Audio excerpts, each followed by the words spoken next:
Hey everyone, welcome back to my channel. So as you can tell by the title of the video, I'm going to be showing you how to make a really simple quinoa recipe that is totally fail-safe. I get so many messages from you guys saying that you've tried to make quinoa and it just comes out too dry or too thick and stodgy. So if you follow these really simple steps, you're going to get the perfect, fluffiest quinoa every single time. Now there's a couple of ingredients that I'm going to be using in this that you can totally leave out if you want. I'm going to be using quinoa, obviously, and some garlic and some onion just to season it a little bit, but you can leave those out and just use salt or a stock cube. But let's get straight onto the recipe.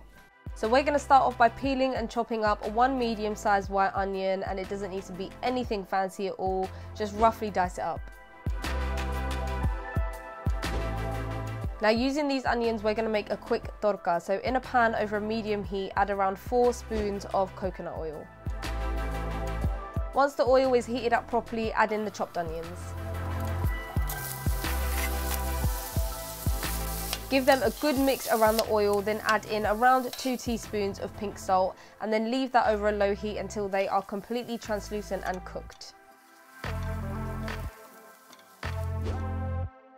So put those onions to one side and add in 2 cups of water over a pot on a medium heat, and then put on the lid and bring it to a boil. Now as you wait for that, go grab yourself 2 to 3 cloves of garlic and roughly chop them up.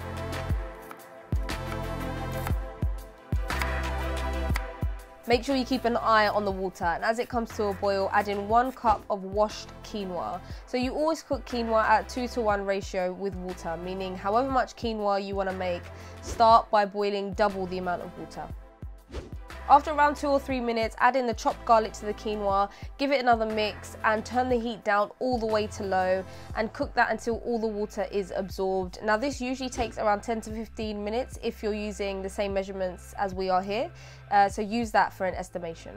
If after 15 minutes the water does get absorbed but the quinoa still looks dry or grainy, just add in a few more splashes of water, leave that on a low heat with the lid on until it starts to get fluffy. Once your quinoa looks a little satin like this, grab your cooked onions and mix it all the way through so it's evenly distributed and all of that, and it is ready to serve. In the hot summer months, I love eating this with some pomegranate or some chopped pineapple or mango. But as we're coming into like the kind of autumn, winter months, this goes perfect with dal, roti or sabji. It's really warming food.